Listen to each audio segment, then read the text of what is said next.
ஆண்டவரும் அருமை இரட்சகருமாகிய இயேசு கிறிஸ்துவின் நாமத்தில் உங்கள் எல்லோரையும் வாழ்த்தி வரவேற்கிறேன். எனக்கு அருமையான தேவனுடைய அன்பு பிள்ளைகளே, இந்த நாளிலும் வாழ்வின் வழியை காண்கிறவர்கள் சிலர் என்ற தலைப்பிலே நாம் சத்தியத்தை கற்றுக்கொள்ளப் போகிறோம். இந்த வசனம் ஆண்டவராய் இயேசு கிறிஸ்து மலை பிரசங்கத்திலே மத்தேயு 7ஆம் அதிகாரம் 13ஆம் 14ஆம் வசனங்களிலே சொல்லப்பட்ட காரியம். இடுக்கமான வாசல் வழியாய் உட்பிரவேசியுங்கள், கேட்டுக்கு போகிற வாசல் வழி விசாலமுமாய் இருக்கிறது, அதன் வழியாய் பிரவேசிக்கிறவர்கள் அநேகர். ஜீவனுக்கு போகிற வாசல் இடுக்கமும் வழி நெருக்கமுமாய் இருக்கிறது, அதை கண்டுபிடிக்கிறவர்கள் சிலர். என்ன வேதத்துல அதிகமாக பாதிக்கிற ஒரு வசனம் இந்த வசனம், குறிப்பாக இந்த வரிகள். நான் இந்த செய்தியை ஆயத்தம் பண்ணிவிட்டு மீண்டுமாக அந்த மலை பிரசங்கத்தை நான் ஊன்ற படித்த பொழுது, மலை பிரசங்கத்திலிருந்து கர்த்தர் என்னோடு அநேக குறிப்புகளை பேசினார். அந்த வார்த்தைகள், அவர் அதிகமாக மலை பிரசங்கத்திலே வலியுறுத்தியது தேவனுடைய ராஜ்யம். ஆனால் இந்நாட்களிலே கர்த்தர் வலியுறுத்தாத காரியங்களை பிரபலியமாக பேசி இந்த வாசலை கண்டுபிடிக்க விடாமல் ஒரு கூட்டம் தடுத்து கொண்டிருக்கிறது. மிக பரிதாபத்துக்குரிய ஒரு நிலை. இந்த உலகத்துல நாம வாழ்வது, இயேசுவை சொந்த இரட்சகராக ஏற்றுக்கொண்டது, கிறிஸ்துவின் அன்பிலே நாம் வாழ்ந்து கொண்டிருப்பது அவரோடு நித்தியத்தை கழிப்பதற்காகத்தான். ஆனால் அந்த மகிமையை விட்டுவிட்டு இந்த உலகத்திலே சில ஆசீர்வாதங்களை மகிமைப்படுத்தி நம்முடைய சிந்தனைகளை பிசாசானவன் வேறு வழியிலே நம்மை நடத்தி கொண்டு போவதிலே அவன் முயற்சி எடுத்து அதில் ஓரளவு வெற்றியும் பெற்றுக் கொண்டிருக்கிறான். இன்னைக்கு திரளான கூட்ட மக்கள் அந்த அகலமான பாதையைத்தான் விரும்புகிறார்கள். A comfort journey. நீங்க லூக்கா 13ஆம் அதிகாரம் 23ஆம் 24ஆம் வசனங்களிலே மீண்டுமாக லூக்கா இதை வேறொரு இடத்திலே இயேசு பேசியதாக அவர் எழுதியிருக்கிறார். லூக்கா 13ஆம் அதிகாரம் 23ஆம் 24ஆம் வசனங்கள். அப்பொழுது ஒருவன் இயேசுவை நோக்கி, ஆண்டவரே, ரட்சிக்கப்படுகிறவர்கள் சில பேர் தானா? பரலோகத்துக்கு கொஞ்சம் பேர் தான் வருவாங்களா என்று சொல்லி அவர் கேட்கிறார். அதற்கு இயேசு, இடுக்கமான வாசல் வழியாய் உட்பிரவேசிக்க பிரயாசப்படுங்கள். அநேகர் உட்பிரவேசிக்க வகை தேடினாலும் அவர்களாலே கூடாமற் போகும் என்று உங்களுக்கு சொல்லுகிறேன். என்ன ஒரு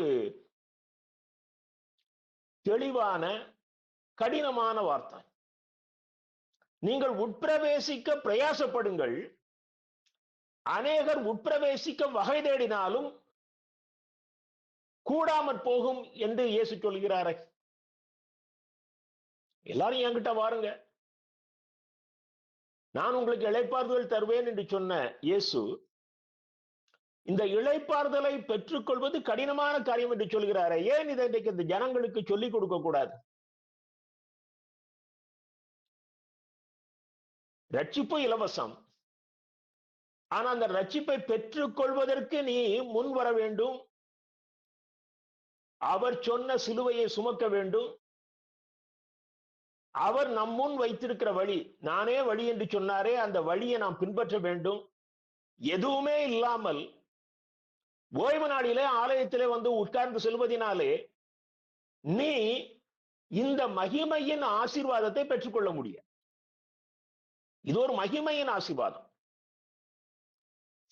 எனக்கு அருமையான தேவனுடைய அன்பு பிள்ளைகளே, நீங்கள் எரேமியா தீர்க்கதரிசி உபாகமம் புத்தகத்திலே அப்பொழுது நமக்கு இந்த பரலோக வாழ்க்கைக்கு எடுத்துக்காட்டாக சொல்லப்பட்டுள்ள அல்லது நிழலாக சொல்லப்பட்டுள்ள அந்த வனாந்திர பயணத்தின் மூலம்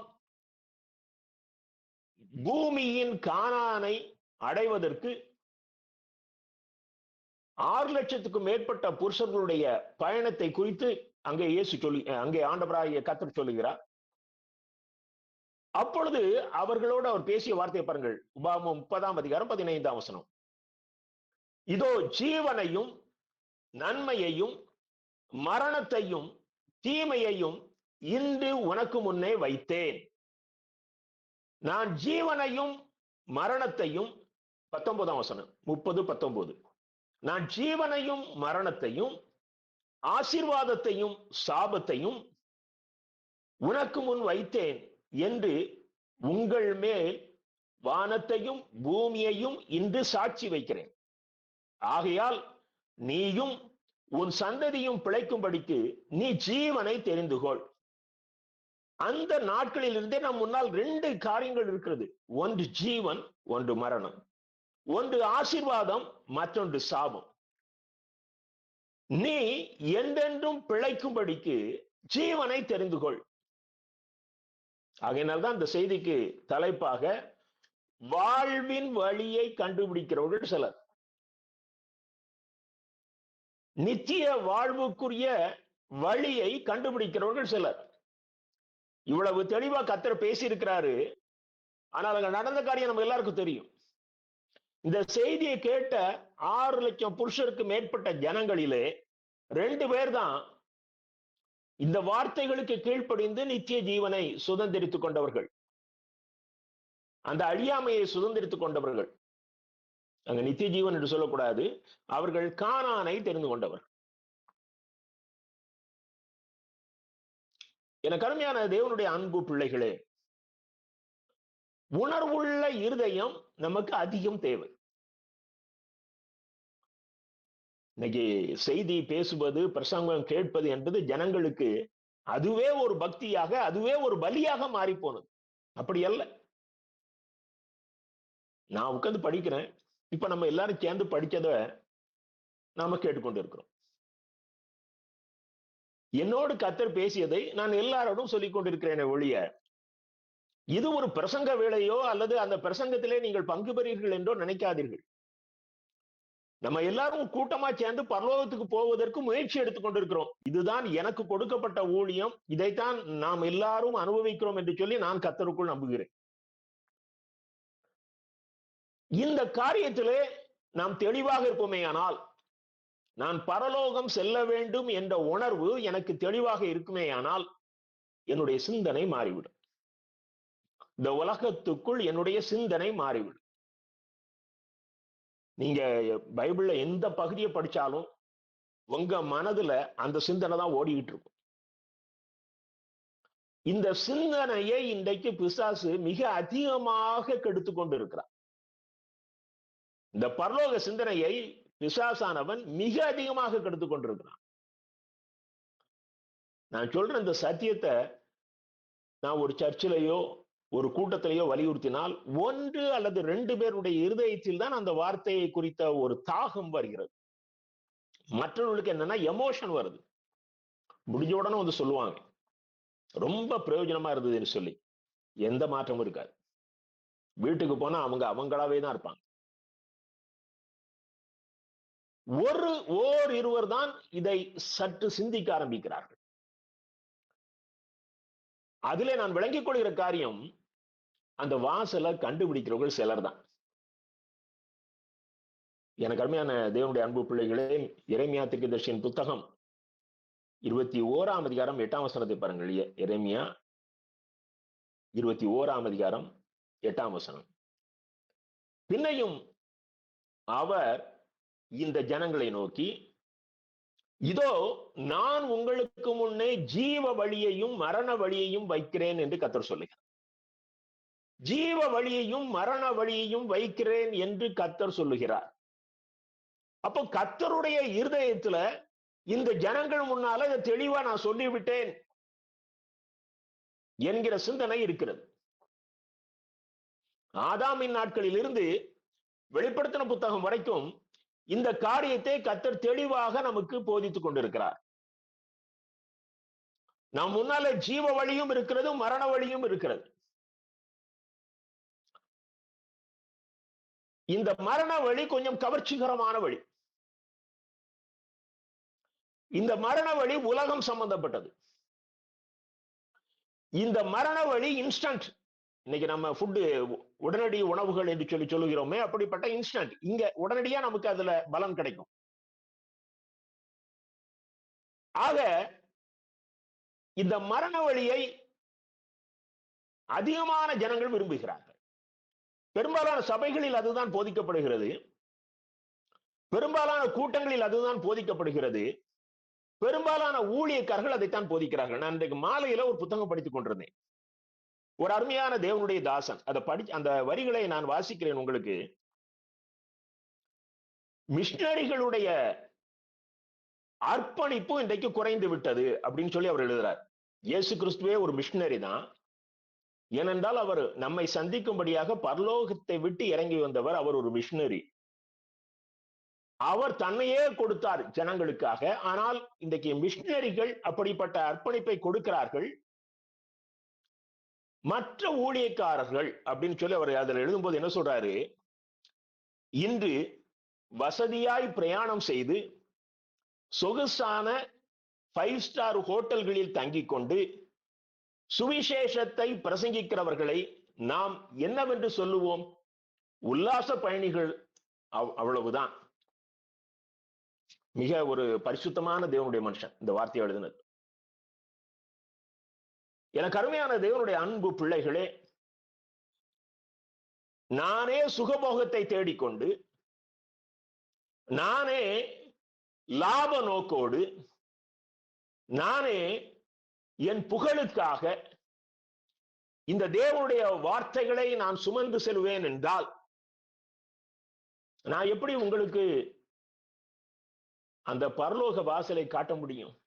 ஏனென்றால் நான் போறது நரக வழியில போயிட்டு இருக்கேன். நான் நரக வழியில சென்று கொண்டு இந்த பரலோக வாசலை எப்படி காட்ட முடியும்? அதுதான் இன்றைக்கு அநேக ஊழியக்காரர்களாலே இந்த செய்திகளை சொல்ல முடியவில்லை. அவங்க அந்த பரலோக வாசல் பக்கமே வரல. அவங்க நல்ல தெளிவா அந்த அகண்ட பாதையிலே சென்று கொண்டிருக்கிறார்கள், அழிவின் பாதையிலே சென்று கொண்டிருக்கிறார்கள், மரணத்தின் பாதையிலே சென்று கொண்டிருக்கிறார்கள், சாபத்தின் பாதையிலே சென்று கொண்டிருக்கிறார்கள். ஆனால் அவர்கள் அப்படி சென்று கொண்டிருப்பதினாலே அவர்கள் இந்த பாதையை காட்டுகிற செய்தியை ஜனங்களுக்கு சொல்லுவதில்லை. கொஞ்சம் கொஞ்சம் சில டச் பண்றாங்க, ஆனால் தெளிவாக அதை சொல்லுவதற்கு அஞ்சுகிறார்கள். அல்லது இப்படி சொன்னால் ஜனங்கள் கேட்க மாட்டார்கள், நம்முடைய கூட்டங்களுக்கு வரமாட்டார்கள். எனக்கு அருமையான தேவனுடைய அன்பு பிள்ளைகளே, கூட்டங்களுக்கு வருகிறார்கள் என்பது முக்கியம் அல்ல. நான் பரலோகம் செல்லுவேன், என்னோடு ஒரு சிலரையாவது அழைத்து செல்வேன் என்கிற தீர்மானம் ஒரு ஊழியக்காரனுக்குள் இருக்க வேண்டும். அது அவன் அந்த முடிவை எடுத்த பிறகுதான் அவனுக்கு அதை பற்றிய ஒரு அந்த சத்தியத்தை மற்றவர்களுக்கு அவனாலே கற்றுக் கொடுக்க முடியும். நீங்கள் யோவான் 10ஆம் அதிகாரம் 7ஆம் வசனத்தை பாருங்கள். யோவான் 10:7. நானே ஆடுகளுக்கு வாசல் என்று மெய்யாகவே மெய்யாகவே உங்களுக்கு சொல்லுகிறேன். 9ஆம் வசனம் பாருங்க. யோவான் 10:9. நானே வாசல், என் வழியாய் ஒருவன் உட்பிரவேசித்தால் அவன் ரட்சிக்கப்படுவான், அவன் பாதுகாக்கப்படுவான், அவன் நித்திய ஜீவனை சுதந்திரித்துக் கொள்ளுவான். அப்போ இந்த வாசல் என்பது இயேசு கிறிஸ்து தான் இந்த வாசல். ஆக இயேசு கிறிஸ்துவாகிய இந்த வாசலுக்குள் நாம் நுழையும் பொழுது, அப்ப அந்த வாசல்ல நுழைவது அவ்வளவு எளிதல்ல. அவர் என்ன சொல்றாரு, எனக்கு நான் சிலுவை சுமந்தேன், உனக்கு ஒரு சிலுவை உண்டு, அந்த சிலுவை நீ சுமக்கணும். இன்றைக்கு எனக்கு ஒரு ஜெப குறிப்பு வந்தது. ஒரு மிஷனரி சகோதரி, அந்த மிஷனரி சகோதரி திருமணமாகி சில வருஷங்கள் ஆயிருக்கு. அவங்களுக்கு கர்ப்பப்பையில புற்றுநோய். அதற்காக ஜெபித்துக் கொள்ளுங்கள் என்று சொல்லி எனக்கு அந்த மிஷனரி ஜெப குறிப்பில் இன்றைக்கு வந்தது இந்த மாலையில். நான் அந்த ஜெப குறிப்புக்கு ஜெபிக்கும் பொழுது என்னுடைய மனதிலே தோன்றின காரியம், தன் வாழ்வையே கொடுத்த மிஷனரி சகோதரிக்கு இந்த கொடிய நோய் வந்திருக்கிறது. ஆனால் 500 ரூபாய் கொடுத்தால் உனக்கு அதிகமான ஆசீர்வாதம் ஆண்டவரிடத்திலிருந்து வரும் என்று ஒருவன் பிரசங்கிக்கிறானே, அவன் ஏமாற்றுக்காரன் அல்லவா, அவன் வஞ்சகன் அல்லவா? எவ்வளவு இப்படிப்பட்ட பேசுகிறவர்கள் உங்களுக்கு எப்படி அந்த வாசலை காட்ட முடியும்? எனக்கு அருமையான தேவனுடைய அன்பு பிள்ளைகளே, கர்த்தர் சொல்லுகிறார், என்னுடைய ராஜ்யம் இந்த உலகத்துக்குரியதல்ல. இந்த சகோதரி அந்த பாடுகளிலே இருந்தாலும் அவர்களுக்கு சுகம் கிடைக்கலாம், சுகம் கிடைக்கும். அதற்காக தான் எல்லாரும் ஜெபிக்கிறோம். இந்த உலகத்தில் ஒரு இழப்பு நமக்கு ஏற்பட்டாலும் நாம் அடுத்த வினாடியிலே நாம் பரலோகத்தில் இருப்போம்.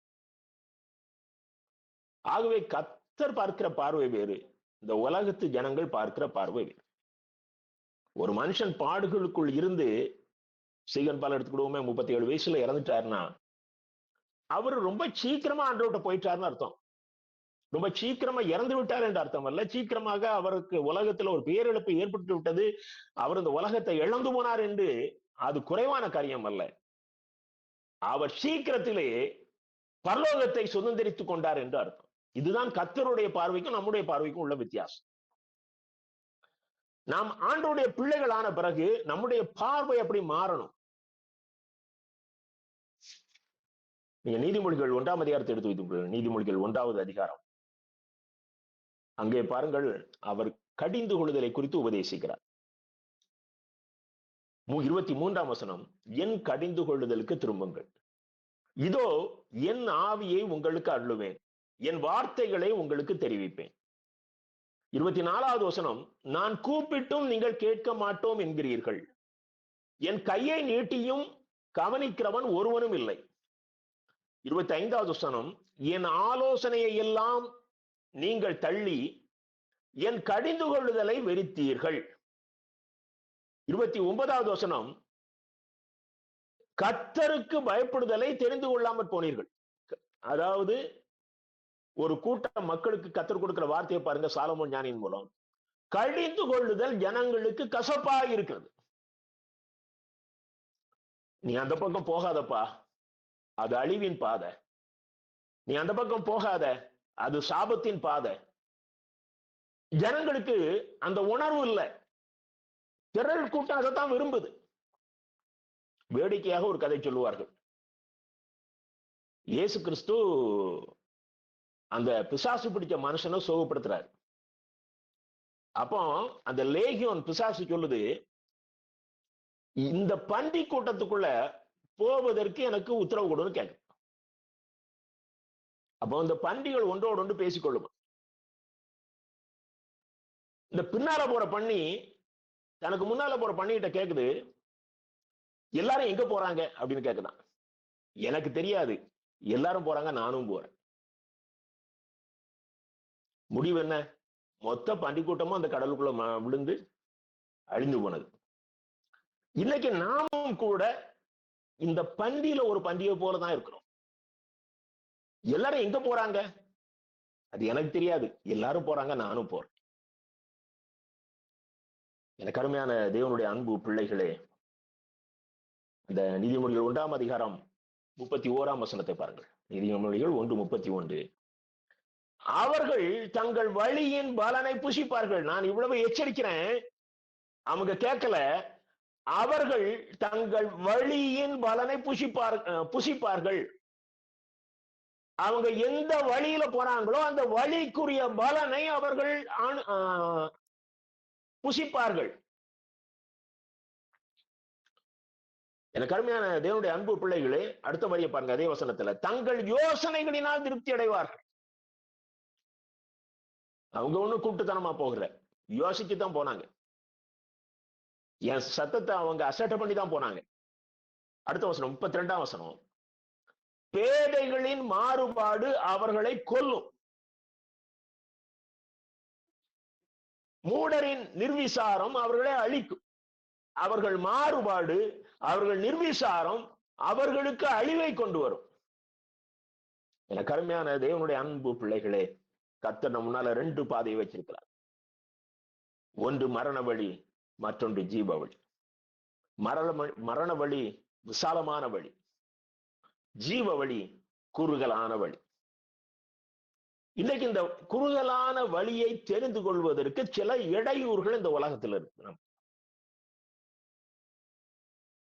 அதை நாம் கண்டுகொண்டால் அந்த இடையூறுகளுக்கு நாம் தப்பி அந்த குறுகலான பாதையை நாம் சுதந்திரித்துக் கொள்ள முடியும், அல்லது தெரிந்து கொள்ள முடியும், அல்லது அதிலே நாம் பயணத்தை ஆரம்பிக்க முடியும்.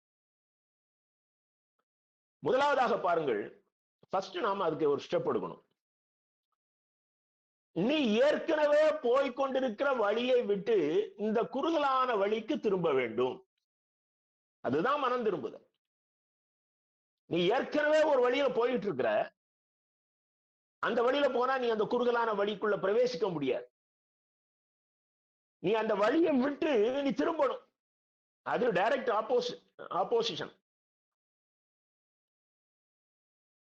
அது நேர் எதிரிடையானது.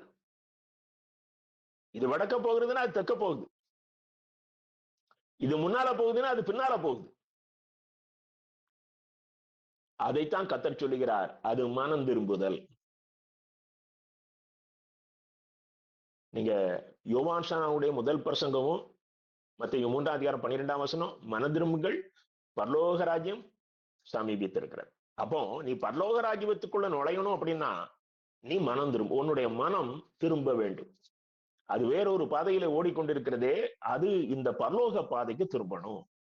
இயேசு கிறிஸ்துவோடைய முதல் பிரசங்கம் அதுதான். மத்தேயு 4ஆம் அதிகாரம் 17ஆம் வசனம், மனம் திரும்புங்கள், பரலோக ராஜ்யம் சமீபித்திருக்கிறது என்று பிரசங்கிக்க தொடங்கினார். ரொம்ப அழகா இருக்கும் வசனம். எனக்கு அருமையான தேவனுடைய அன்பு பிள்ளைகளே, இதுதான் முதல். இந்த முதல் லைன்லயே நாம நுழைஞ்சிட்டோமா, நான் மனம் திரும்பிச்சேனா? இந்த மனம் திரும்புதல் இன்றைக்கு சபைகளுக்குள்ள கற்றுக் கொடுக்கப்படுறது இல்லை. கர்த்தராகிய இயேசு கிறிஸ்துவை விசுவாசி, அப்பொழுது நீயும் உன் வீட்டாரும் ரட்சிக்கப்படுவீர்கள். இது எல்லாருமே கடைபிடிக்கிறதுக்கு எல்லாத்துக்கும் லேசா இருக்கு. ஏன்னா எல்லாரும் விசுவாசிக்கிறோம்.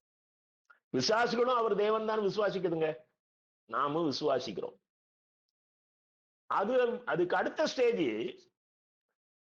நான் விசுவாசிக்கிற உரிமை எனக்கு எப்போ வருதுன்னா, நான் அவருடைய சாயலை அடைவதற்கு என்னை அர்ப்பணிக்கும் போது. அதுதான் மனம் திரும்புதல். நான் பாவிங்க, நான் முழுசுமா பாவத்துக்குள்ள இருக்கிறேன். நான் என்றைக்கு இயேசுவை விசுவாசிக்க தொடங்குகிறோனோ, நான் பிறந்ததிலிருந்து அந்த நாள் வரை நான் செஞ்ச பாவத்திலிருந்து விடுதலை வரணுமே. அந்த பாவ மன்னிப்பின் நிச்சயத்தை ஒரு நாளிலே நாம் பெற்றிருக்கிற அனுபவம் வேணும். நாம தனிச்சு கதறணும். நான் ஆண்டவருடைய பாதத்துல விழுந்து நான் செய்த பாவத்துக்காக நான் அவரிடத்திலே மன்னிப்பு கேட்கணும்.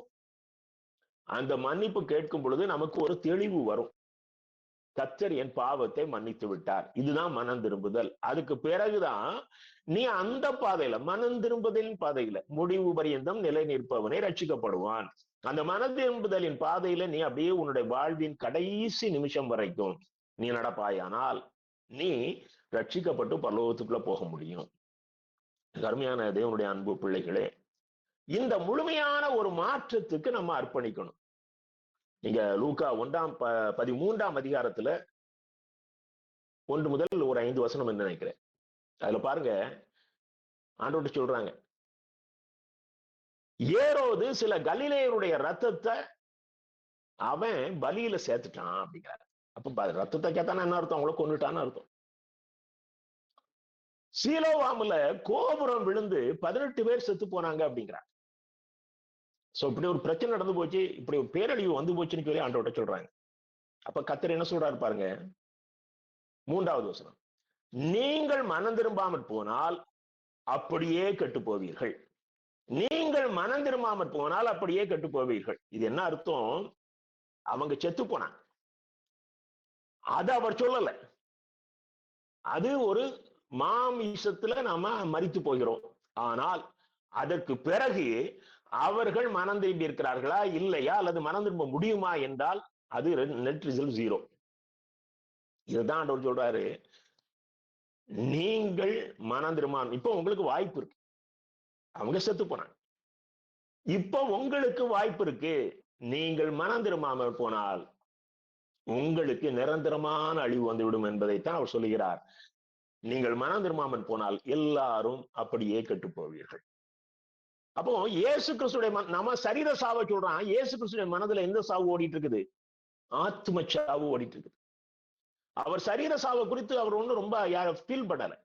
அவருக்கு நெருங்கிய நண்பன் லாசரு மரித்தான், அவர் அந்த இடத்துல அவருடைய நாம மகிமைக்காக, தேவனுடைய நாமத்தை மகிமைப்படுத்துவதற்காகத்தான் அந்த அற்புதத்தை செய்தார ஒழிய, லாசர் கொஞ்சம் கூட வருஷம் இருந்து அந்த குடும்பத்துக்கும் தனக்கும் ஒரு ஆசீர்வாதமா இருக்கணும்னு அவர் செய்யல. அவருடைய மனதிலே, இயேசு கிறிஸ்துடைய மனதிலே ஓடிக்கொண்டிருக்கிற காரியம், ஆத்ம மரணத்திலிருந்து ஒரு மனுஷன் பாதுகாக்கப்படணும். நீங்க அப்போஸ்தலனாகிய பேதுரு ஜனங்கள் அபிஷேகம் பெற்ற பிறகு அவர் முதல் பிரசங்கத்தை பண்றார். மிக ஆவியின் அபிஷேகம் பெற்ற பிறகு அந்த சீஷர்கள் எல்லாரும் ஆவியின் அபிஷேகம் பெற்ற பிறகு அவர் செய்கிற முதல் பிரசங்கம், அவருடைய வாழ்க்கையிலையும் கூட இது முதல் பிரசங்கம் தான். அவர் ஏற்கனவே போய் தனித்து ஜனங்களை சந்தித்து இயேசுவை அறிமுகப்படுத்தி இருக்கலாம் ஜனங்களுக்கு. ஆனால் ஒரு திரள் கூட்ட மக்களுக்கு பேசின ஒரு வார்த்தை, இந்த வார்த்தையை கேட்ட உடனே அப்போஸ்தலர் 2ஆம் அதிகாரம் 37, 38 வசனங்களை பாருங்கள். இதை கேட்டவர்கள் இருதயத்திலே குத்தப்பட்டவர்களாகி பேதுருவையும் மற்ற அப்போஸ்தலரையும் நோக்கி, சகோதரரே, நாங்கள் என்ன செய்ய வேண்டும் என்று கேட்டார்கள். அதற்கு பேதுரு அவர்களை நோக்கி, நீங்கள் மனம் திரும்பி ஒவ்வொருவரும் பாவம் மன்னிப்புக்கென்று இயேசுவின் நாமத்தினாலே ஞானஸ்நானம் பெற்றுக் கொள்ளுங்கள், அப்பொழுது பரிசுத்த ஆவியின் வரத்தை பெறுவீர்கள். நல்லா கவனிங்க, முதல்ல பாவ மன்னிப்பு, இரண்டாவது தான் ஞானஸ்நானம். இன்றைக்கு இந்த ஞானஸ்நானத்தை விளம்பரப்படுத்துகிற அளவுக்கு பாவ மன்னிப்பை இன்றைய புதிய திருச்சபைகள் விளம்பரப்படுத்தவில்லை அல்லது முக்கியத்துவம் கொடுக்கவில்லை. முதலாவது பாவ மன்னிப்பு. இந்த பாவ மன்னிப்பு, நீ அந்த வார்த்தை அவர்களை பாதித்த உடனே நாங்கள் என்ன செய்ய வேண்டும் என்று கேட்கிறார்கள். நீங்கள் மனம் திரும்பி பாவ மன்னிப்பை பெற்றுக் கொள்ளுங்கள். இந்த பாவ மன்னிப்பை நிச்சயப்படுத்துவது ஞானஸ்நானம். இந்த பாவ மன்னிப்பை காத்துக்கொள்ள நமக்கு உதவியாக இருப்பது ஆவியானுடைய அபிஷேகம். அது ரெண்டையுமே நாம இன்னைக்கு அடையாளங்களாக கொண்டு போய் விட்டோம். அபிஷேகத்தையும் அடையாளமாக்கி விட்டோம், ஞானஸ்நானத்தையும் அடையாளமாக்கி விட்டோம். பாவ மன்னிப்பை நாம் விட்டு விட்டோம். எனக்கு அருமையான தேவனுடைய அன்பு பிள்ளைகளே, நீ அந்த குறுகலான பாதையிலே பயணிக்க வேண்டுமானால் முதல் நீ செய்ய வேண்டிய காரியம் மனம் திரும்ப வேண்டும். நீங்க அப்போஸ்தலனாகிய பவுல், அவரு தமஸ்குவுக்கு சீஷர்களை அழிக்கும்படியாக போய் கொண்டிருக்கிறார். இயேசு கிறிஸ்து அவர் நடுவழியில சந்திக்கிறார். நீங்க அப்போஸ்தலர் 9ஆம் அதிகாரம் 6ஆம் வசனத்தை பாருங்க. அப்போஸ்தலர் 9:6. சவுல் நடுங்கி திகைத்து, ஆண்டவரே, நான் என்ன செய்ய சித்தமாயிருக்கிறீர் என்றான். பாருங்க, இயேசு சந்திச்ச உடனே பவுல் சொல்ற முதல் வார்த்தை, ஆண்டவரே, நான் என்ன செய்ய சித்தமாயிருக்கிறீர். அவர் என்ன சொல்றார் பாருங்க, அதற்கு கர்த்தர், நீ எழுந்து பட்டணத்துக்குள்ளே போ, நீ செய்ய வேண்டியது அங்கே உனக்கு சொல்லப்படும் என்றார். இந்த பவுல் என்ன செய்யப்பட்டாரு, பட்டணத்துக்குள்ள போனாரு. அவரை கைத்தாங்களா கூட்டு போய் ஒரு அறையில தங்க வச்சாங்க. 3 நாட்கள் விதவுட் ஃபுட், குருடாக்கப்பட்டவராக அந்த இடத்துல அவர் இருந்தார். அப்போ இந்த பாவ மன்னிப்பை அவர்கள் பெற்றுக்கொள்வதற்கு 3 நாட்கள் கர்த்தர் அவருக்கு கொடுத்தார். இந்த 3 நாட்களும் அவருடைய ஆணவம், அவருடைய அறிவு, அவருடைய அகம்பாவம் ஒன்றும் இல்லை என்று அவர் உணர்ந்து கதறும் வரைக்கும், அவருடைய பாவத்தை அவர் உணர்ந்து, அது ஒரு நியாயப்பிரமாணத்துல தேர்ந்தவர். ஆகையினால் அவர் தன்னை பாவி என்று ஒத்துக்கொள்வதில்லை. பரிசேயர்கள் அவர்கள் ஒத்துக்கொள்வதில்லை. அந்த உணர்வு வருவது ஒரு கடினமான காரியம். ஆனால் அந்த உணர்வை உருவாக்குவதற்காக 3 நாட்கள் கர்த்தர் அவரை தனிமையிலே கண் தெரியாதவராக இருக்க அனுமதித்தார். எனக்கு அருமையான தேவனுடைய அன்பு பிள்ளைகளே, அதற்கு பிறகுதான் நமக்கு பவுல் என்ற ஒரு ஊழியக்காரர் கிடைக்கிறார். அதுக்கு பிறகு அவர் 3 வருஷம் அரபு தேசத்து பாலைவனத்துல போய் உட்கார்ந்து ஆண்டவரோடு ஏன்னா அவருக்கு நியாயப்பிரமாணத்தை அவர் கமாலியல்கிட்ட கற்றுக்கிட்டாரு. ஆக புதிய சத்தியம் அவருக்கு தெரியாது. ஆகவே கர்த்தர் தனக்கு அடுத்தபடியாக இந்த சத்தியத்தை தெளிவாக கற்றுக் கொடுப்பதற்கு ஒரு ஊழியக்காரன் வேண்டும் என்று சொல்லி பவுலை தேர்ந்தெடுத்து அவர் கர்த்தரிடத்திலிருந்து அவர் நேரடியாக அதை பெற்றுக்கொண்டார். அதைத்தான் அவர் கலாத்தியர் நிருபத்துல 1ஆம் அதிகாரத்துல சொல்றார், நான் இதை ஒரு மனிதனிடத்திலிருந்து பெற்றுக்கொள்ளவில்லை. எனக்கு அருமையான தேவனுடைய அன்பு பிள்ளைகளே, போதகர்களாக இருந்தாலும் சரி, ஊழியக்காராக இருந்தாலும் சரி, வேதாம கல்லூரியிலே படித்துவிட்டு அந்த ஞானத்திலே பிரசங்கம் பண்ணுவார்களானால், சத்தியத்தை கற்றுக் கொடுப்பார்களானால், இட் இஸ் வெரி டேஞ்சரஸ். அதிலே கற்றுக்கொள்வது வரலாற்று பின்னணியத்தையும் ஒருவேளை லாங்குவேஜ் ஹீப்ரு, கிரீக் படிச்சா சத்தியத்தை இன்னும் சரியான அர்த்தத்திலே நீங்கள் புரிந்து கொள்வதற்கு ஏதுவாக இருக்குமே ஒழிய, நீங்கள் சத்தியத்தை போதிப்பதற்கு கர்த்தருடைய பாதத்திலே காத்திருப்பது அவசியம். அவ்வளவு பெரிய ஞானியான பவுல் 3 ஆண்டுகள் அரபு தேசத்து பாலைவனத்திலே கர்த்தருடைய பாதத்திலிருந்து கற்றுக்கொண்டார். எனக்கு அருமையான தேவனுடைய அன்பு பிள்ளைகளே, மனம் திரும்புதல் நம்மை அந்த வாசலுக்கு நேராக வழி நடத்தும். நீங்க அத்தனை பட்டணத்துல பவுல் போறாரு. அங்க திரள் கூட்டமான மக்கள் விக்கிரக வணக்கத்துல இருக்காங்க. அந்த ஜனங்களுக்கு அவர் ஆண்டவர் அறிமுகப்படுத்தி பேசுறாரு. அது முதல் பிரசங்கத்திலே அவர் ட்ரீச் பண்ணது அதுதான். அப்போஸ்தலர் 17ஆம் அதிகாரம் 30ஆம் வசனத்துல, அறியாமையுள்ள காலங்களை கர்த்தர் காணாதவர் போல் இருந்து, தேவன் காணாதவர் போல் இருந்தார். இப்பொழுதோ மனம் திரும்ப வேண்டும் என்று எங்கும் உள்ள மனுஷர் எல்லாருக்கும் கட்டளையிடுகிறார். முதல் பிரசங்கத்திலேயே அவர் சொல்லுகிற காரியம் மனம் திரும்ப வேண்டும். என் அன்பு தேவனுடைய பிள்ளைகளே, மனம் திரும்புங்கள். இதுதான் முதல் ஸ்டெப். நம்ம அது பாதைக்குள்ள போறது. இரண்டாவதாக, நாம் உலக மக்கள் செல்லுகிற பாதையிலே செல்லக்கூடாது. உலக மக்கள் அவங்க போற ரூட்டே வேற. நாம் அந்த பாதையில சொல்லுவோமானால் நாம் ஒரு நாளும் இந்த பாதைக்கு திரும்ப மாட்டோம். நீங்க அப்போஸ்தலனாகிய பவுல் 2ஆம் அதிகாரம் 40ஆம் வசனம், பேதுருடைய பிரசங்கம் முடிஞ்ச பிறகு அதே ஜனங்கள் கேட்கிறாங்க, இருதயத்தில் குத்தப்பட்டவர்களாய் நாங்கள் என்ன செய்ய வேண்டும்? நீங்க அந்த 40ஆம் வசனம் பாருங்க. இன்னும் அநேக வார்த்தைகளாலும் சாட்சி கூறி மாறுபாடுள்ள இந்த சந்ததியை விட்டு விலகி உங்களை ரட்சித்துக் கொள்ளுங்கள், பாதுகாத்துக் கொள்ளுங்கள். இந்த சந்ததியை விட்டு விலகி உங்களை பாதுகாத்துக் கொள்ளுங்கள். நீங்க இந்த உலகத்து மக்கள் போகிற பாதையிலேயே நீங்கள் போவீர்களானால் நீங்கள் ஒரு நாளும் பரலோக பாதையில பயணிக்க முடியாது. இந்த உலக மக்கள் உலகத்துக்குள்ள இருக்கிறாங்க, ஆனா திருச்சபைக்குள்ள அதிகம் இருக்கிறாங்க. நீங்க அதுல உங்களை வித்தியாசப்படுத்தி காட்ட வேண்டும். சில சபைகளில் 1000 பேர் இருக்கிற சபைகள்ல 5 பேர் அந்த பரலோக பயணத்துல போகலாம். ஒரு சபையில, ஒரு சென்னையில நான் ஏற்கனவே சொல்லியிருப்பேன் நினைக்கிறேன், ஒரு பெரிய சபையில பெந்தேகோஸ்தே சர்ச், அந்த போதகர் ஒரு பரிசுத்தமா அவர் அன்றைக்கு செய்தியில் கர்த்தருடைய நியாய தீர்ப்பை கொடுத்து செய்தி கொடுத்து கொண்டிருக்கும் போது அவர் கேட்கிறாரு, நம்ம சபையில ஒரு 10% பரலோகம் போவோமான்னு கேட்கிறாரு. அங்க 50-60% ரட்சிக்கப்பட்டுட்டேன்னு சொல்லி 90% ரட்சிக்கப்பட்ட ஜனங்கள், ரட்சிக்கப்பட்டிருக்கேன் என்று சொல்லுகிற ஜனங்கள், பாதிக்கு மேற்பட்ட ஜனங்கள் அபிஷேகம் பெற்று அந்நிய பாஷையிலே ஜெபிக்கிறோம் என்று சொல்லுகிறவர்கள். ஆனால் அந்த போதகர் தெளிவாக சொல்கிறார், ஒரு 10% போவோமா என்று கேட்கிறார். அவர் பூஸ்ட் பண்ணல. இந்த உணர்வு அவருக்கு இருக்குது. ஆனால் இன்னைக்கு பெரும்பாலான சபைகள், குறிப்பாக பாரம்பரிய திருச்சபைகளிலே, இந்த பரலோகத்துக்கு ஜனங்கள் சொல்வார்கள், ஐயா நான் இத்தனை வருஷம் இந்த சபையில போதகரா இருந்திருக்கேன், இந்த சபையில சத்தியத்தை கற்றுக் கொடுத்திருக்கிறேன், இந்த சபையில கொஞ்சம் பேராவது பரலோகம் போவார்களா என்று உணர்வு போதகர்களுக்கு வேண்டும். எவாஞ்சலிஸ்டுக்கு இருக்காது. அவர்கள் பிழைப்புக்காக ஓடிக்கொண்டிருக்கிறார்கள். ஆனால் போதகர்கள் அந்த மந்தையின் மேற்பர்களுக்கு இருக்க வேண்டும். நீங்க தான் அந்த வாசலாகிய இயேசுவிடம் ஜனங்களை வழிநடத்தும்படியாக நியமிக்கப்பட்ட மேய்ப்பர்கள். ஏன்னா கர்த்தர் அழகா சொல்றாரு பேதுருகிட்ட, என் ஆடுகளை மேய்ப்பாயா.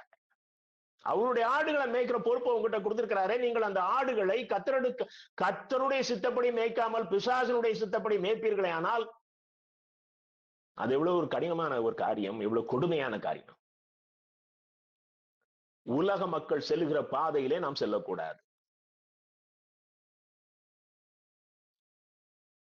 நீங்க பிலிப்பியர் 2ஆம் அதிகாரம் 15-16 வசனங்களை பாருங்கள். பிலிப்பு திருச்சபைக்கு அப்போஸ்தலனாகிய பவுல் சொல்கிறார், கோணலும் மாறுபாடுமான சந்ததியின் நடுவிலே குற்றமற்றவர்களும் கபடற்றவர்களும் தேவனுடைய மாசற்ற பிள்ளைகளுமாய் இருக்கும்படிக்கு எல்லாவற்றையும் முறுமுறுப்பில்லாமலும் தர்க்கிப்பில்லாமலும் செய்யுங்கள். வனாந்தர பயணத்துல இஸ்ரவேல் ஜனங்கள் எல்லாவற்றையும் முறுமுறுப்போடும் தர்க்கிப்போடும் செய்து கடைசி வனாந்தரத்திலே அழித்து போனார்கள். இப்ப பவுல் சொல்றாரு இந்த அருமையான பிலிப்பு திருச்சபைக்கு, நீங்கள் இந்த கோணலும் மாறுபாடுமான சந்ததி. அது எங்க இருக்கு? அங்கதான் இருக்கு, அந்த சபைக்குள்ளதான் இருக்குது. அதிலே நீங்கள் குற்றமற்றவர்களும் கபடற்றவர்களும் தேவனுடைய மாசற்ற பிள்ளைகளாகவும் இருக்க வேண்டும். நீ பரலோக அந்த வாசலை கண்டுபிடிக்க வேண்டுமானால் உனக்குள் இந்த சிந்தனை முதல்ல உருவாகணும். நான் இந்த சந்ததியிலிருந்து பிரிச்செடுக்கப்பட்டவன்.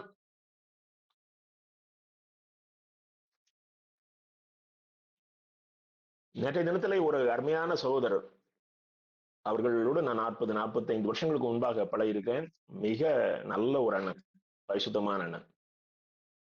அவர்களோடு நான் நீண்ட நாட்களுக்கு பிறகு பேசுகிறேன். பேசும்போது அவர்கள் என்னுடைய எழுத்துக்களை படித்துவிட்டு இப்பொழுது நான் செய்கிற ஊழியத்தையும் பார்த்துவிட்டு என்கிட்ட கேட்டாங்க, தம்பி நீங்க அந்த நாட்கள் நாங்கள் 2 பேரும் ஒரு ஸ்தாபனத்துல வேலை பார்த்தோம், அப்போ நீங்க இந்த அளவுக்கு இல்லையே என்றார்கள். நான் அவங்ககிட்ட சொன்ன வார்த்தை, நான் போன வருஷம் இந்த அளவுக்கு இல்லை. கர்த்தர் ஒவ்வொரு வருஷமும் என்னை பரிசுத்தத்திலே உருவாக்கி உருவாக்கி உருவாக்கி இன்றைக்கு ஒரு கான்பிடன்ட், நான் அந்த பாதையிலே கொஞ்சம் தூரம் பயணித்திருக்கிறேன் என்கிற ஒரு நம்பிக்கையை கொடுத்திருக்கிறார். என் அன்பு தேவனுடைய பிள்ளைகளே, அந்த பயணத்திலே நீங்கள் செய்ய வேண்டிய முதல் காரியம், இந்த உலகத்தோடு நான் பயணிக்க மாட்டேன் என்று முடிவெடுக்கணும். சபைக்குள்ள கெட்ட வார்த்தை பேசுகிற, நான் கெட்ட வார்த்தை தூஷண வார்த்தை சொல்லல, சபையை கெடுக்கிற வார்த்தைகளை பேசுகிற ஜனங்களோடு ஐக்கியம் கொள்ளாமல் விலகி இருக்கணும்.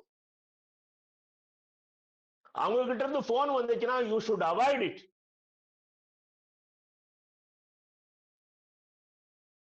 ஏனென்றால் நான் பரிசுத்த பயணம் மேற்கொண்டிருக்கிறேன்.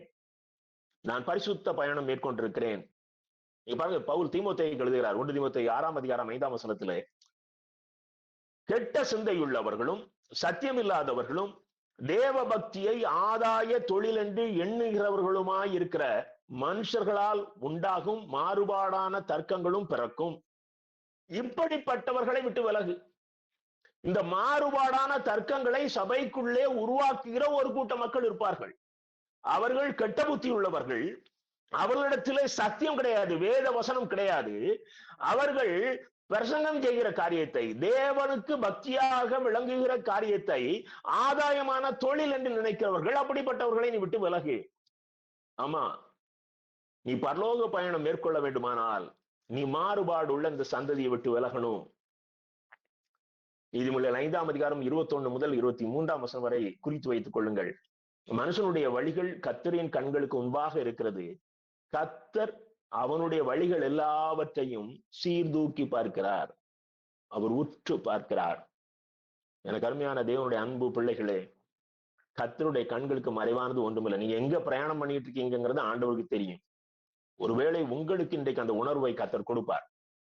நீ எந்த பாதையிலே பிரயாணம் செய்து கொண்டிருக்கிற, அல்லது அந்த வாசல்லையே நின்னுச்சியான்னு சொல்லி கர்த்தர் கேட்கிறார். மூன்றாவதாக பாருங்கள், ஆத்துமாவை கெடுக்கும் மாம்ச இச்சைகளை விட்டு விலகணும். முதல் பாவம் வந்ததே இச்சை தானே.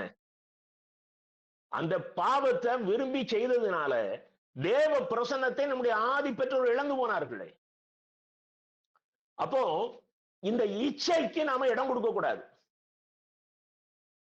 1 பேதுரு 2 அதிகாரம் 11 வசனத்தை பாருங்கள். 1 பேதுரு 2:11, பிரியமானவர்களே, அந்நியரும் பரதேசிகளுமாய் இருக்கிற நீங்கள், இந்த உலகத்துல நாம அந்நியர்கள் பரதேசிகள், ரட்சிக்கப்பட்ட பிள்ளைகள் இந்த உலகத்துக்கு அந்நியர் பரதேசிகள். நல்லா புரிஞ்சுக்கணும், இது நமக்கு நிரந்தரம் கிடையாது.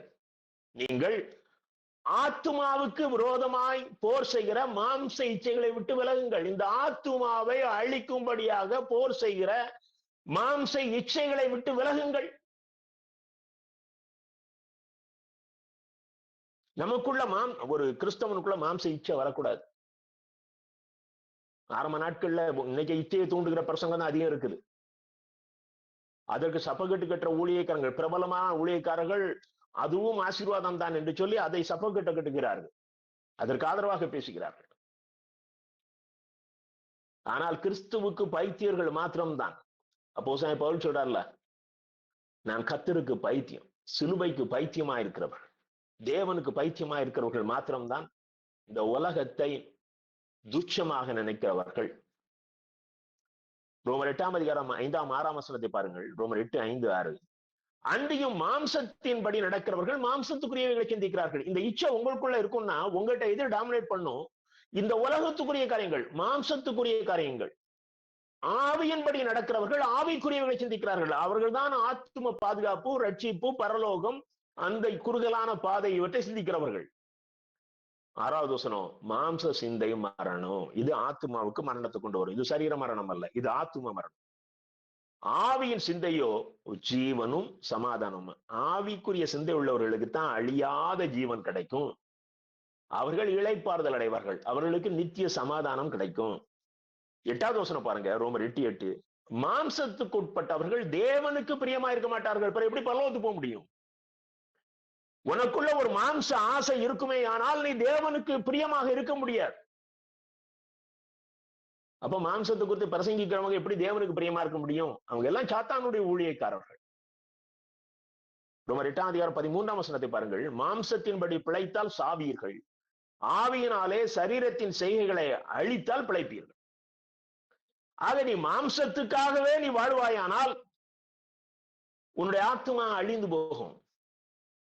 நீ மாம்சத்தின் கிரியைகளை நீ அழித்து கர்த்தருக்காக வாழ்வாயானால் நீ பிழைப்பாய். நீ நித்தியமாக கர்த்தரோடு வாழ்வாய். 1 யோவான் 2:16-17 மாம்சத்தின் இச்சையும் கண்களின் இச்சையும் ஜீவனத்தின் பெருமையும் ஆகிய உலகத்தில் உள்ளவைகள் எல்லாம் பிதாவினால் உண்டானவைகள் அல்ல, அவைகள் உலகத்தினால் உண்டானவைகள். இன்னைக்கு இது உலகத்தினால் உண்டானவைகளைத்தான் சபை பிரசங்கம் பண்ணுது. அது கர்த்தருக்குரிய வார்த்தைகளை பேசுவதில்லை, அது உலகத்தின் காரியங்களையே பேசி உலகத்தான் ஆகிய பிசாசுக்கு அது சாதகமாக செயல்பட்டு கொண்டிருக்கிறது. நீங்க பிசாசு இயேசு கிறிஸ்து 40 நாள் உபவாசம் இருக்கிறாரு. இயேசு கிறிஸ்து கிட்ட பிசாசு என்ன சொல்லுது? நீர் என்னை தாழ விழுந்து பணிந்து கொண்டார். அது என்ன செய்யுது? அவரை மலை உச்சியின் மேல கொண்டு போய் இந்த உலகத்தை காட்டி, இந்த உலகம் எனக்கு ஒப்புவிக்கப்பட்டிருக்கிறது, நீர் என்னை தாழ விழுந்து பணிந்து கொண்டால் நான் இந்த உலகத்தை உமக்கு தருகிறேன். இயேசு கிறிஸ்து கடவுளுடைய குமாரன் என்று தெரிந்தும் அது ஒரு எஃபர்ட் எடுத்து பாக்குது. நாம ஏமாத்திரம் அவ்வளவு பேரும் தாழ விழுந்து பண்ணிச்சிட்டானே. இன்னைக்கு அத்தனை ஊழியக்காரனும் பிசாசு காலில் வந்து கும்பிட்டுட்டானே, அதனால தானே பணம் கொடுக்குது. உலகத்துல அதிக பணம் வருகிற கோயில்கள் கர்த்தரை மகிமைப்படுத்துகிற திருச்சபைகள் இல்லையே. இன்னைக்கு ஊழியக்காரர்களையும் அவர்களுக்கு வருகிற காணிக்கை வைத்து எடைபடுகிற அளவுக்கு நம்முடைய மனமும் அப்படியே இருளாகி போச்ச. கருமையான தேவனுடைய அன்பு பிள்ளைகளே,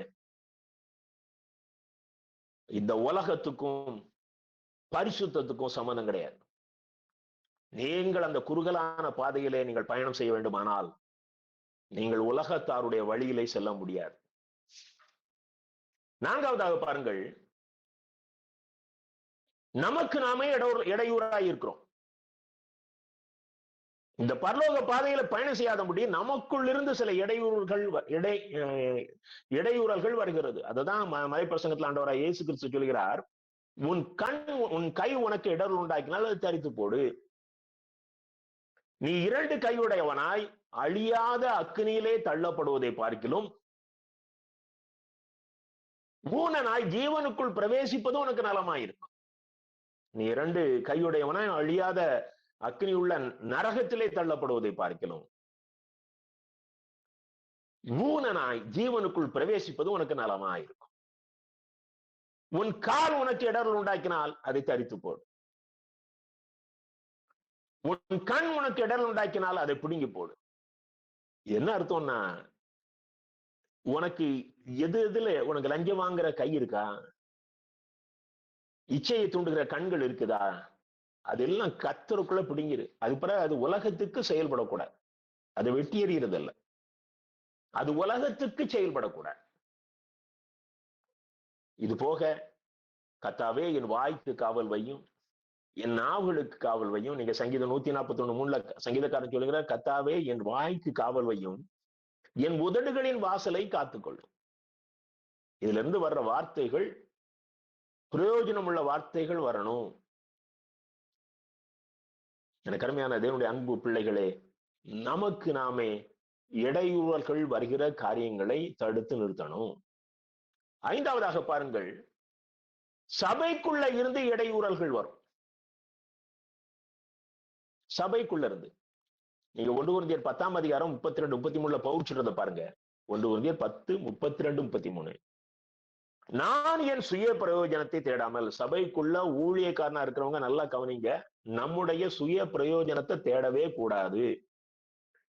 மிக அழகாக பவுல் ஆரம்பிக்கிறார், நான் என் சுய பிரயோஜனத்தை தேடாமல். ஒருவேளை அப்படி பிரயோஜனத்தை தேடுகிற போதகர்களோ பிரசங்கியார்களோ உள்ளே இருப்பார்களானால் அவர்கள் உங்களுக்கு இடையூறு, அவர்கள் உங்களை பரலோக வாசல் பக்கம் செல்ல விட மாட்டார்கள். நான் என் சுய பிரயோஜனத்தை தேடாமல் அநேகருடைய பிரயோஜனத்தை தேடி அவர்கள் ரட்சிக்கப்படும்படிக்கு எவ்விதத்திலும் எல்லாருக்கும் பிரியமாய் நடக்கிறது போல அவர்கள் அந்த பரலோக வாசலை கண்டுபிடிக்கும்படி நான் அவர்களுக்கு பிரியமாக நடக்கிறேன். ஆகவே 33ஆம் வசனம், நீங்கள் யூதருக்கும் கிரேக்கருக்கும் தேவனுடைய சபைக்கும் இடரலற்றவர்களாய் இருப்பீர்களாக. கொரிந்து சபைக்கு சொல்றாரு, நான் ஜனங்கள் அந்த பாதையை கண்டுபிடிச்சு போறதுக்கு நான் எப்படி ஆதரவாக இருக்கிறேனோ அதே போல நீங்களும் இருங்க. ஒரு நாளும் இடரலா இருந்துராதீங்க, சபைக்குள்ள இடரலா இருந்துராத. எனக்கு அருமையான தேவனுடைய அன்பு பிள்ளைகளே, சபைக்குள் இருக்கிற ஏழை குட்டி பிள்ளைகள், வாலிப பிள்ளைகள், பெரியவர்கள், பரலோக வாசலை கண்டுபிடிப்பதற்கு யாரும் இடரலாக இருந்து விடாதீர்கள். நீங்க பிலிப்பியர் 1:11 பவுல் சொல்வதை பாருங்கள், நீங்கள் கிறிஸ்துவின் நாளுக்கென்று துப்புரவானவர்களும் நீங்கள் கிறிஸ்துவின் வருகைக்கென்று பரிசுத்தமானவர்களும் இடரலற்றவர்களுமாய் இருக்க வேண்டும் செய்கிறேன். நீ யாருக்கும் இடரலா இருக்கக்கூடாது. அதைத்தான் ஆண்டவர் கண்டிக்கிறாரு மத்தேயுல. இடரல்கள் வருவது அவசியம். ஆனால் எந்த மனுஷனால் இடரல் வருகிறதோ அந்த மனுஷன் கையோ. அவசியம் என்றால் அது சகஜம். அதுதான் அந்த டிரான்ஸ்லேஷன் அப்படி இருக்குது, அது தப்பு. இடரல் வரும், ஆனா எந்த மனுஷனால இடரல் வருகிறதோ அவனுக்கு ஐயோ. சபைக்குள்ள இடரல் உண்டாக்க கூடாது. உன்னால கண்ட்ரோல் பண்ண முடியல, சர்ச்சுக்கு போறதை நிறுத்திரு.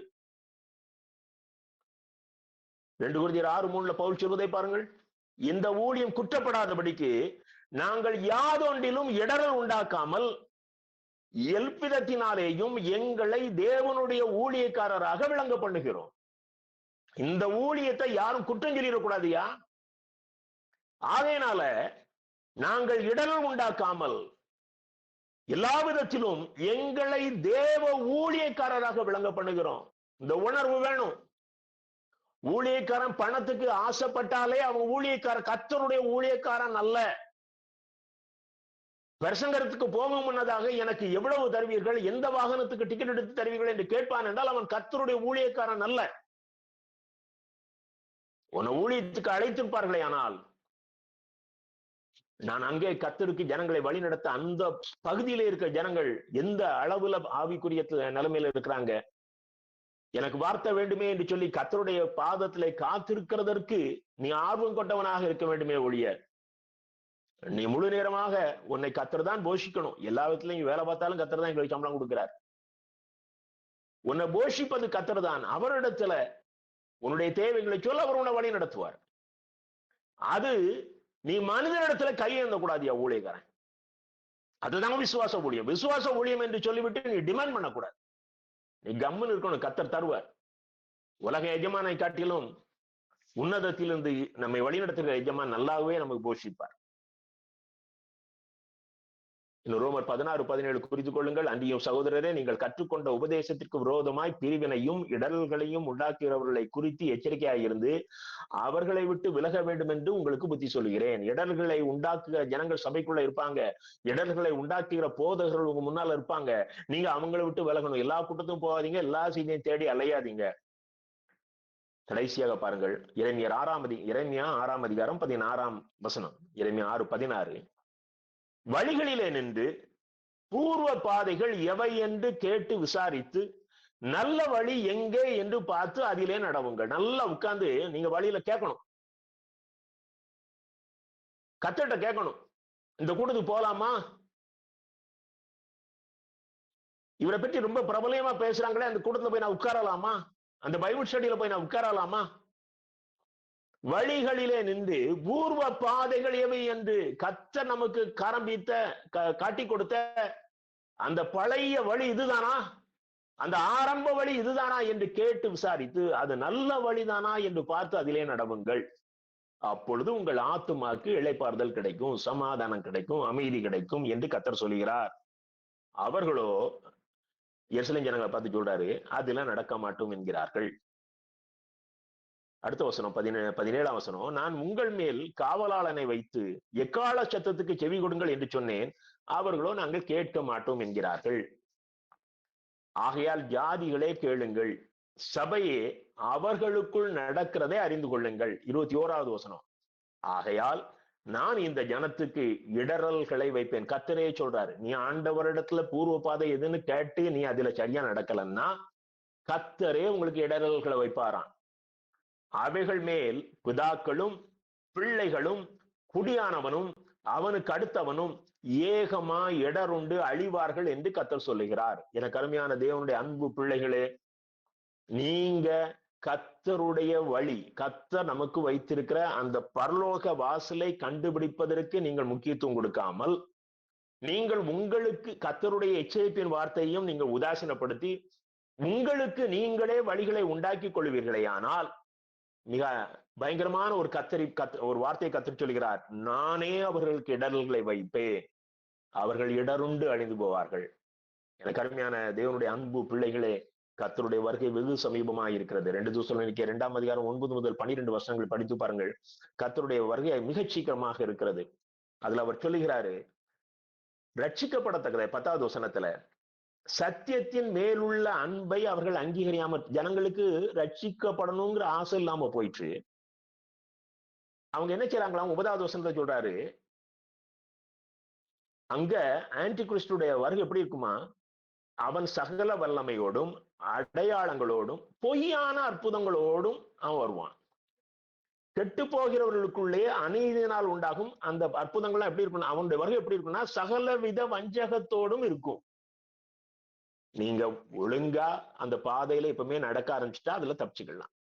இல்லை என்றால் நீங்கள் சத்தியத்தை விசுவாசியாமல் நீங்கள் இந்த அற்புதத்தையும் அடையாளத்தையும் நம்புறதுனால இந்த ஏமாத்துக்காரனை பார்த்து நீங்க நம்பிடுவீங்க. 11வது வசனத்தை பாருங்கள், ஆகையால் சத்தியத்தை விசுவாசியாமல் அநீதியில் பிரியப்படுகிற யாவரும் கர்த்தரே தீர்மானிச்சுட்டாரு, ஆக்கினைக்குள்ளாக்கப்படும்படிக்கு, அழிவின் தீர்ப்பை பெற்றுக் கொள்ளும்படிக்கு அவர்கள் பொய்யை விசுவாசிக்கத்தக்கதாக கொடிய வஞ்சகத்தை தேவன் அனுப்புவார். அங்க என்ன சொல்றாரு? இந்த புஸ்தகத்துல, எரேமியாவின் புத்தகத்துல கர்த்தர் சொல்லுகிறார், நானே அவர்களுக்கு இடரல்களை வைப்பேன் என்று சொல்கிறார். இங்கே என்ன சொல்கிறார் என்றால், நானே, அவங்க பொய்யை தான் விசுவாசிச்சாங்க, நானே அவர்கள் பொய்யை விசுவாசிக்கத்தக்கதாக கொடிய வஞ்சகத்தை அனுப்புவேன். எனக்கு அருமையான தேவனுடைய அன்பு பிள்ளைகளே, இன்றைக்கே மனம் திரும்புங்கள். இதுவரைக்கும் எப்படியோ இருந்துட்டீங்க, இன்னும் நீங்க சரியான பாதையில இல்லையா? இன்றைக்கு அந்த பாதையை மாற்றுங்க. இன்றைக்கு கர்த்தருக்கு நேராக திரும்புங்கள். இன்றைக்கு அந்த பாதைக்கு நேராக உங்களை ஒப்பு கொடுங்கள். பிலதெல்பியா சபைக்கு கர்த்தர் சொல்லுகிறார், வெளிப்படுத்தல் 3ஆம் அதிகாரம் 8ஆம் வசனத்துல, உன் கிரியைகளே அறிந்திருக்கிறேன், உனக்கு கொஞ்சம் பலன் இருந்தும் என் நாமத்தை மறுதலியாமல், உனக்கு கொஞ்சம் தான் பலன் இருக்கு, உனக்கு அநேக போராட்டம், உனக்கு சூழ்நிலை சாதகமா இல்ல, நீயோ பலவீனமா இருக்கிறாய், அந்த பலவீனத்து கூட நீ என் நாமத்தை மறுதலியாமல், கர்த்தருடைய நாமத்தை மறுதலிப்பதில்லை என்றால் என்ன அர்த்தம்னா, அவர் சொன்ன அந்த வார்த்தையின்படி வாழ்ந்து காட்டுவது, அதுதான் அவருடைய நாமத்தை மறுதலிக்காமல் இருப்பது. என் வசனத்தை கை கொண்டபடியினாலே, அதான் மறுதலிக்காமல் அவருடைய வார்த்தையை கை கொண்டபடியினாலே, இதோ திறந்த வாசலை உனக்கு முன்பாக வைத்திருக்கிறேன், அதை ஒருவனும் பூட்ட மாட்டான். எனக்கு அருமையான தேவனுடைய அன்பு பிள்ளைகளே, அந்த வாசலை நீங்க கடந்து செல்ல மாட்டீங்க. கர்த்தர் சொல்கிறார், மீண்டுமாக இந்த லூக்கா வசனத்தை நான் திரும்ப வாசிக்கிறேன். லூக்கா 12:23-24. அப்பொழுது ஒருவன் ஆண்டவரை நோக்கி, ஆண்டவரே, ரட்சிக்கப்படுகிறவர்கள் சில பேர் தானா என்று கேட்டான். அதற்கு அவர், இடுக்கமான வாசல் வழியாய் செல்ல பிரயாசப்படுங்கள், முயற்சி எடுங்கள், பிரயாசப்படுங்கள், இன்னையிலிருந்து அதுக்கு பிரயாசப்படுங்க, தேவையற்ற வார்த்தைகளை நிறுத்துங்கள், உலக காரியங்களை நிறுத்துங்கள், ரொம்ப இச்சையின் ஆவியை உங்களுக்கு வேண்டாம், மற்றவங்களை குறை சொல்றதுல இருந்து வெளியே வாங்க, நீனே அந்த நரகத்து வாசலை விரும்பி போகாத, இன்னைக்கு ஆண்டவர்கிட்ட கேளு, அந்த வாழ்வின் வழியை கண்டுபிடிக்கிற சிலரில் நான் ஒருவனாய் இருக்க எனக்கு உதவி செய்யும் என்று சொல்லி கேளுங்கள். கர்த்தர் நித்தியத்திலே அவரோடு வாழ்கிற கிருபையின் ஆவியினால் சூழ்நிலை இன்றைக்கு உலக வாழ்க்கையிலே சூழ்நிலையை உனக்கு சாதகமாக்கி தருவார். கண்களை மூடி ஜெபிப்போம். என் அன்பு தகப்பனே, இந்த வார்த்தையை கேட்ட பிள்ளைகளுக்காக நான் நன்றி செலுத்துகிறேன். இந்த வார்த்தையை கேட்ட ஒருவர் கூட நரகத்துக்கு போகக்கூடாது, அந்த எரி நரகத்துக்கு போகக்கூடாது, இவங்க குடும்பம் போகக்கூடாது, இவருடைய உறவினர்கள் போகக்கூடாது. கர்த்தர் எங்களுக்கு வைத்திருக்கிற அந்த பரலோக ராஜ்யத்தை சுதந்திரிக்கிற மிகப்பெரிய கிருபையை தார். இந்த உலகத்திலே நாங்கள் வாழ்கிற நாட்களிலே அந்த இடுக்கமான வாசலை கண்டுபிடித்து அதில் பயணிக்கக்கூடிய ஒரு ஸ்லாக்கியத்தை எங்களுக்கு தாரும். இந்த நாளை ஆசீர்வாதம் தந்தபடினாலே நன்றி சுவாமி. இயேசு கிறிஸ்துவின் மூலம் வேண்டிக் கொள்கிறோம் பிதாவே, ஆமென்.